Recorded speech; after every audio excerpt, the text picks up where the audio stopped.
Okay, okay, I'm ready. Let's go. Hey.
So today's talk again will, in the first part, be given by another. And we will entitle the talk, Bad Students. I will step back now and return in time for the healing list.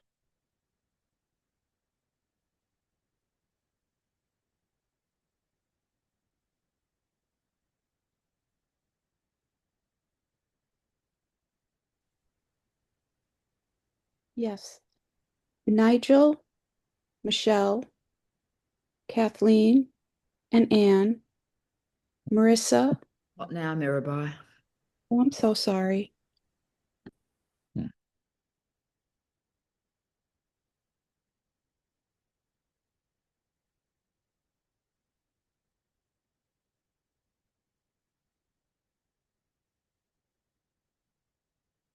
When we study and teach students in a monastery, we often talk and say there are 4 different types of students.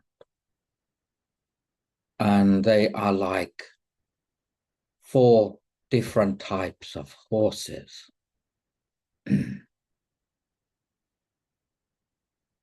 We have the excellent horse who does what the driver tells the horse to do. They go forward, they go left, they go right. And then there is the good student who does what the driver tells the student to do. But only when there is a fear of the whip hitting the horse.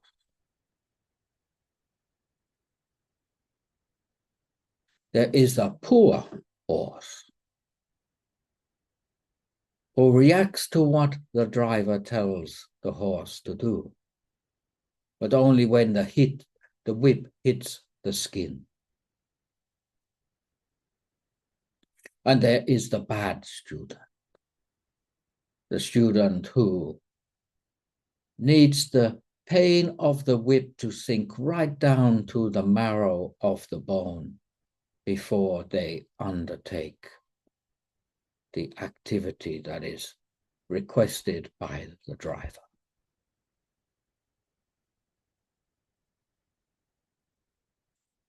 I am sure you all think that you all want to be the excellent or the good student. And that is the normal aspiration for students to become, doing what the teacher tells it and following the way of the teaching. But in a monastery, we do not have the word good, bad, excellent, or even poor. They do not exist. And when one practices what must be done, one will get the results that one is aiming for. But out of all of these analogies of the different type of student or different horse,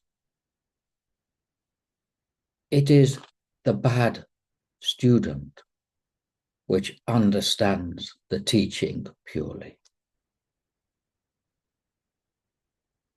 You see, when a bad student practices,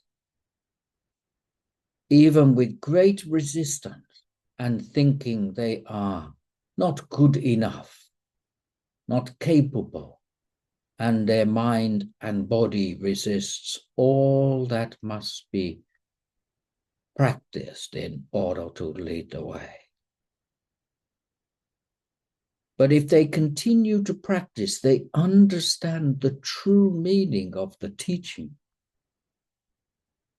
to go beyond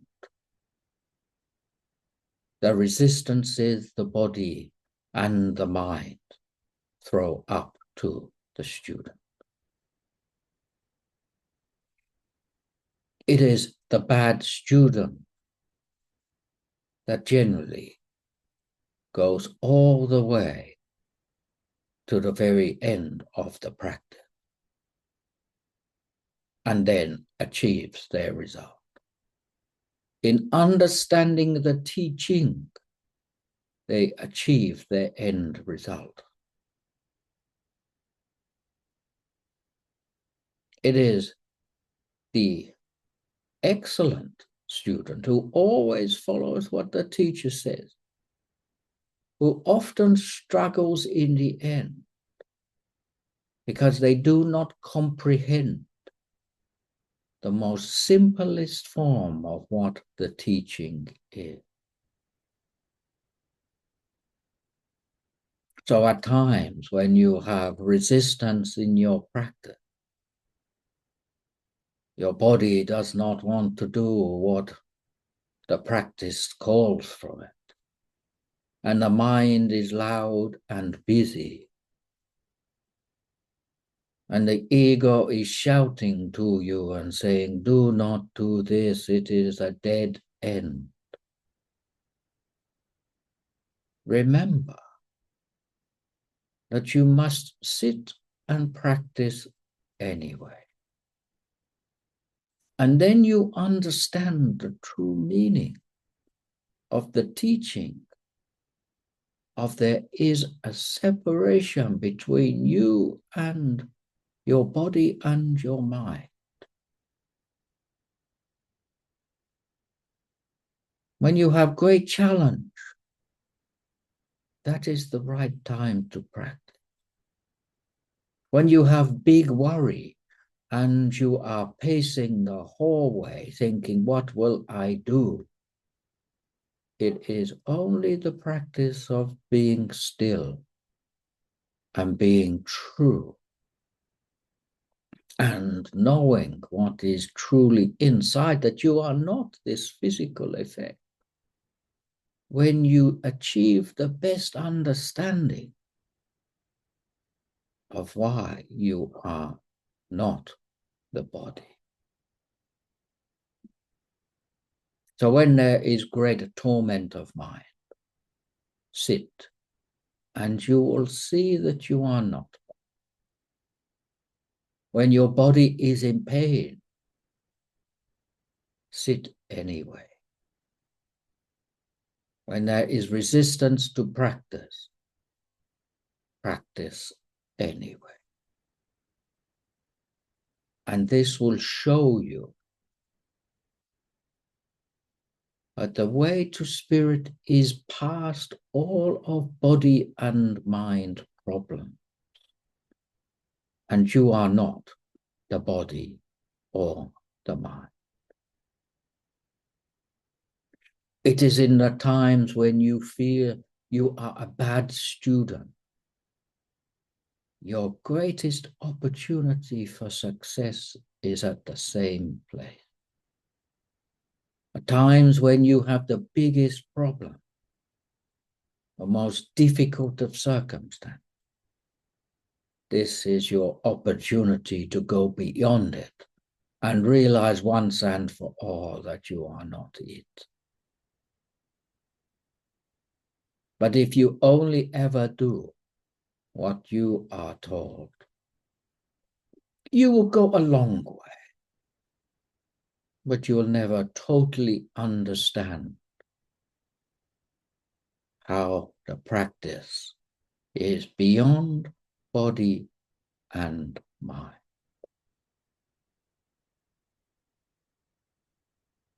The way to spirit, the way to the truth of who you are,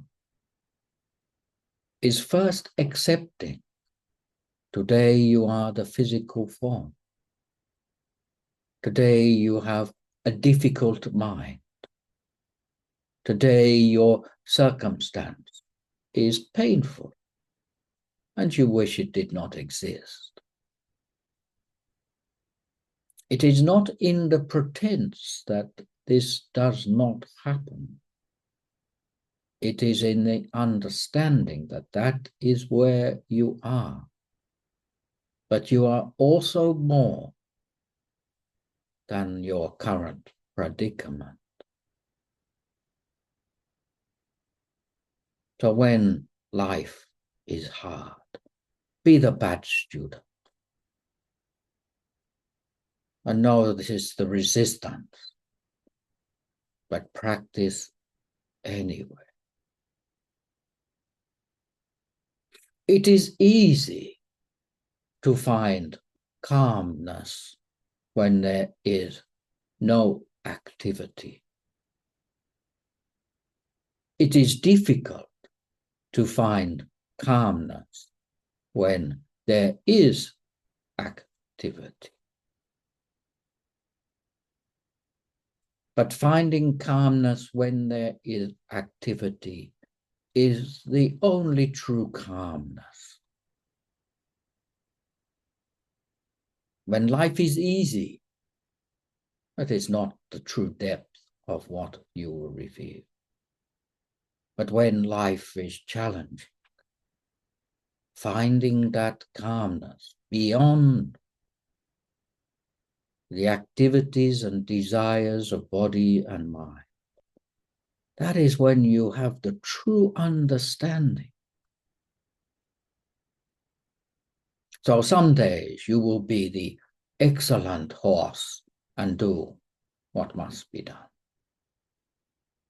But many days you will be the bad student and you will resist and fight. But that is the pointy end of the hour. And your true practice begins there. So when you look at these four horses, the excellent, the good, the poor, and the bad, what is good may be bad, and what is bad may be good. And that is why we never use the word good, bad, poor, or excellent. Because it is the poor, the bad student that also gains the most empathy from the teacher. And the teacher then helps them also. And they are most supported by the spiritual beings when time is a little challenge.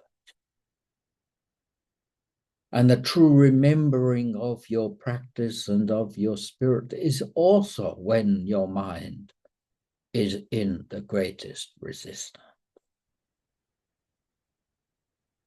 So when you judge yourself and say, today your practice is poor, today your mind is busy, your body does not want to conform to the understanding of your spiritual truth. Remember, this is your best opportunity and you practice anyway. If it's meditation, you sit. If it is realizing your love when there is great anger and fear, you love. When there is much stress, you remember your peace. And then you defeat all the monsters of the mind and body. You have true understanding. You are not that. You are the truth of your being. Today, there is body, and it is painful. Tomorrow, there is mind, and it is busy.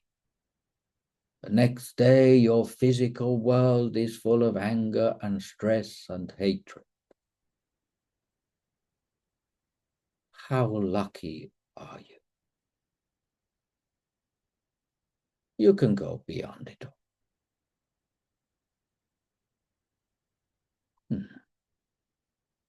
Be the bad student at times and understand the way is beyond that.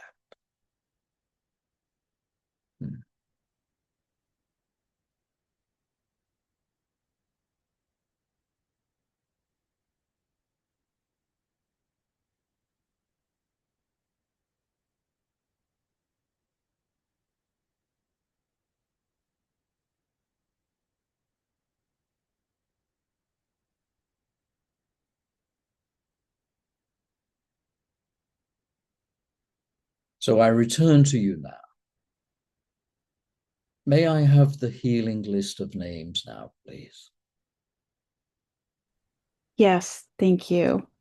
Nigel, Michelle, Kathleen and Anne, Marissa and Cotty, Amanda Kay, Esther, Eric, Helen, Charlotte, Phil and Aura, Alex, Mirabai, Jill, Katie, Deb, John, Louise, George, Andy, Jules, Eric, Stephen, Matthew, Marianne, Jody, C. Megan, Andrea, Don, the Jacobek family, Jay, Linda, Britt, Sarah Jo,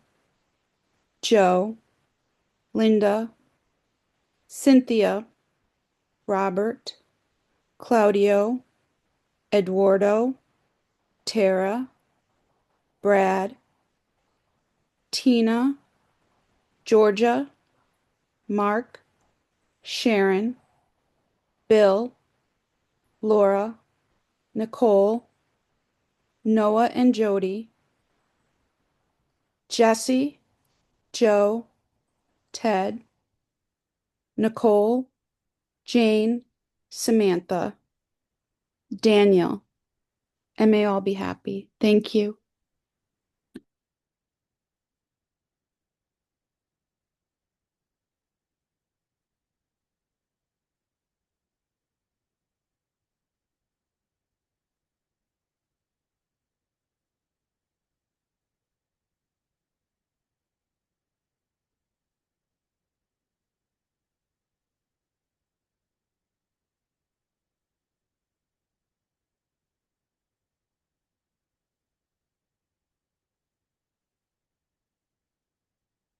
When one wants to find their spiritual truth,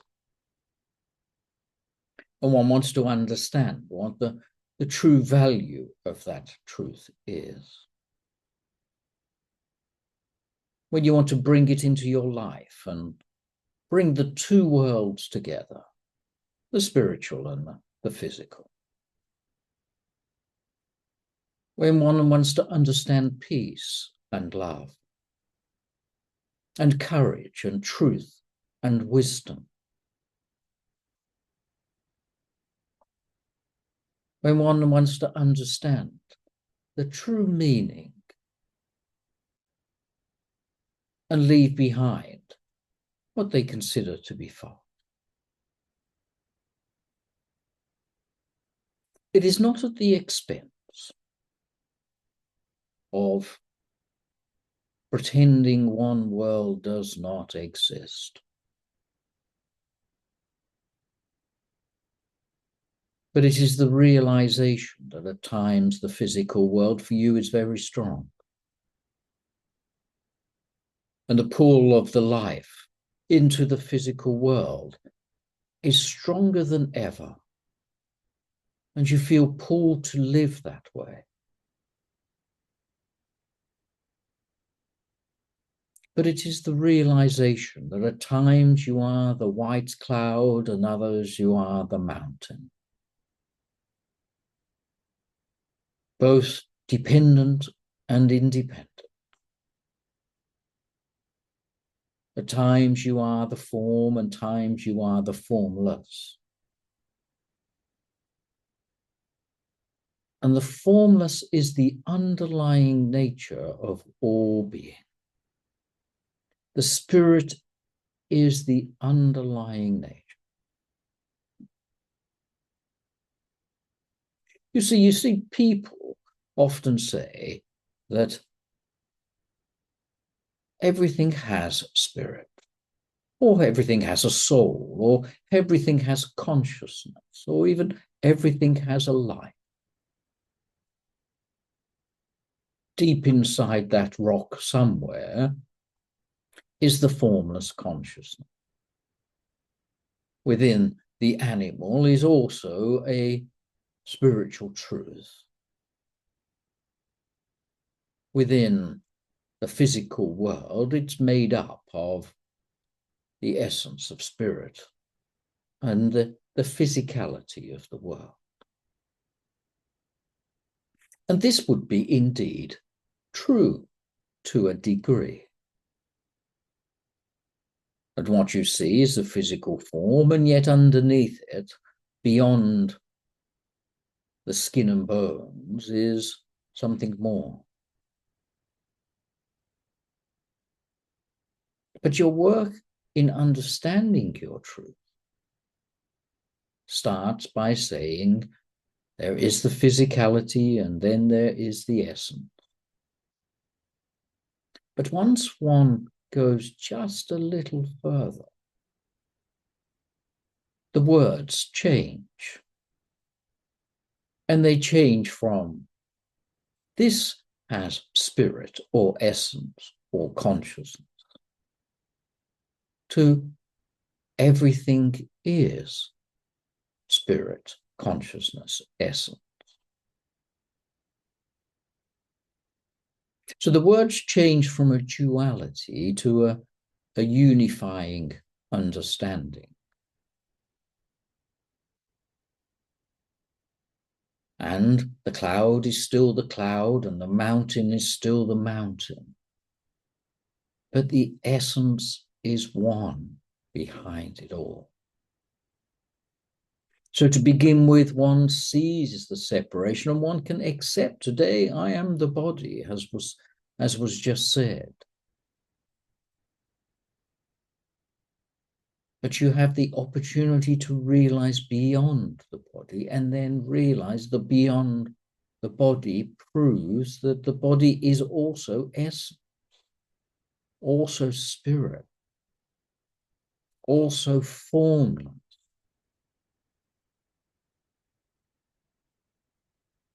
So the work is firstly to accept where you are.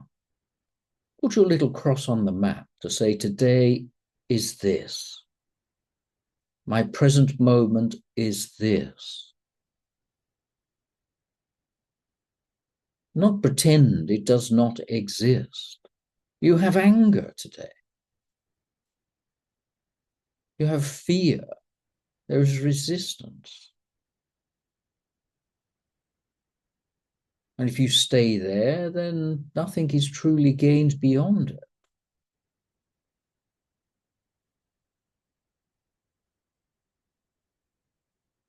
But once you've understood the practice,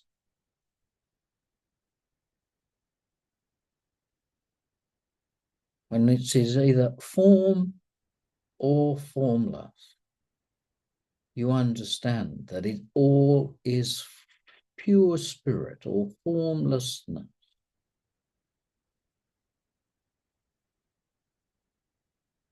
It is the degree of where you look from. So accept your position, accept the frustration or the anger, the fear, the need for something, and also accept beyond that. And place your ground there once you know it exists. Once you find this little glimmer of spirit or the touch of your essence, it becomes rather captivating. It becomes quite intoxicating. A place that you want and desire to go back to time and again. But you know, in your practice, finding this place is a slow, steady progress. It is not a race and cannot be achieved in truth overnight or with just one or two simple exercises. It is a gradual unfolding an opening of a flower in the first rays of light. And that is the way it must be.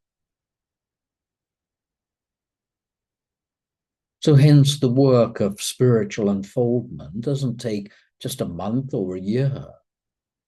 It is a lot longer. And then it is truly understood. Those who just practice for a week or a month and learn some words have not understood.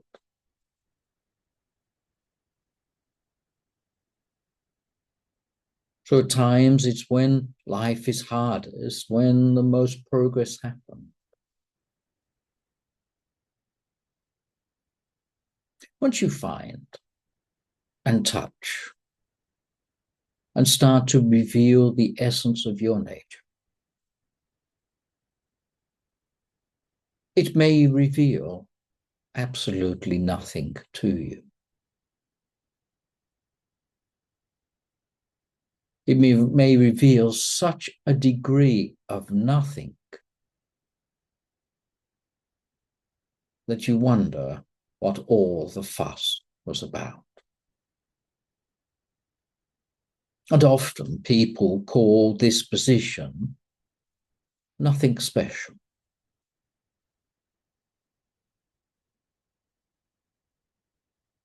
Now, those words are chosen carefully. Nothing special. It is only when you find that place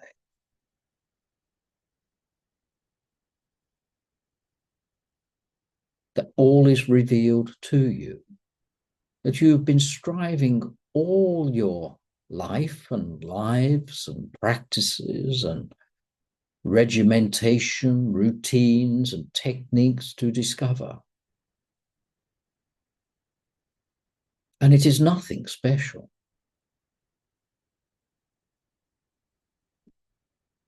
You'll wonder what all the fuss was about. And then the clarity hits. The meaning, not just of your life, but of all life. The understanding of the pains and the trauma that you have battled through to reveal nothing special. When the touch of spirit and the connection of love and the flow of energy happens, the ego will say, look how special I am, or this is. But the truth of you will say, it is nothing special. For if it belongs to one, it belongs to all.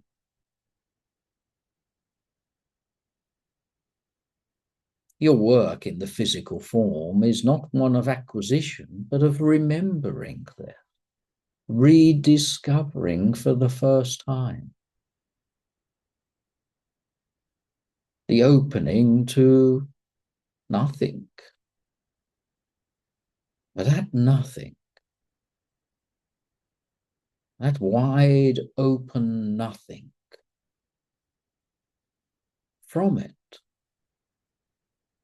comes not only the physical world that you see, the trees, the mountains, the soil, and the ocean. Not only that, but comes the stars and the universe,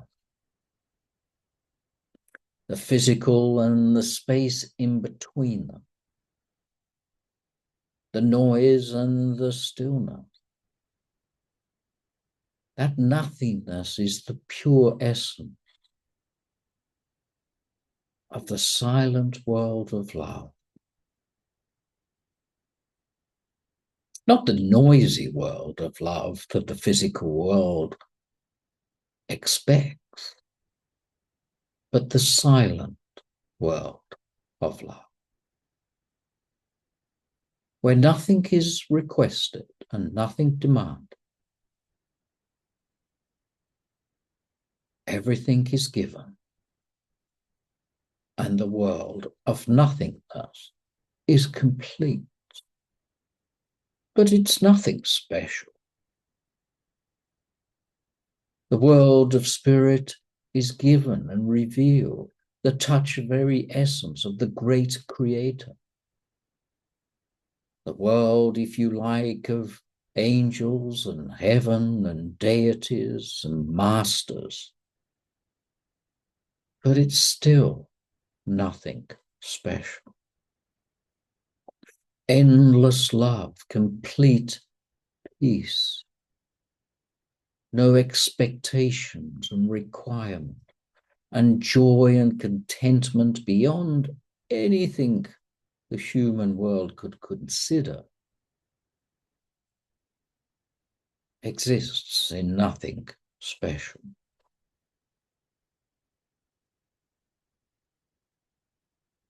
The way to this promised land, the land of nirvana, the other shore, through the gateless gate,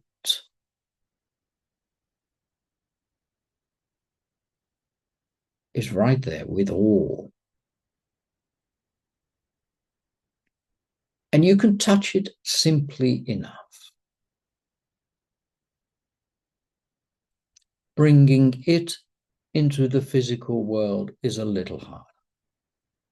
As was said, calmness in no activity is easy. Calmness in activity is hard. But the true calmness is the calmness in activity. Of course, that phrase has much deeper meaning than just those simple words. It is both form and the separation of formless, and the bringing of the two together, where one is truly understanding that it is through the practice of pleasure and pain that one truly understands. So, in the words of the other, when you are a bad student, you are an excellent student. How lucky are you? So when you have your resistances, know what is beyond them. Know when you have the most anger in front of you or even within you. Know what is beyond. When you don't want to practice, and your mind is telling you how futile it is, know what is beyond. When you are the bad student, you have the opportunity that the other students do not.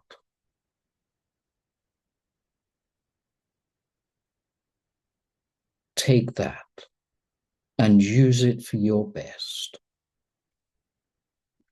And know what is beyond it.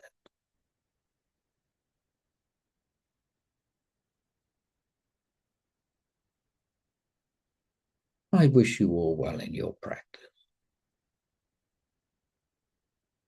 May God bless you all.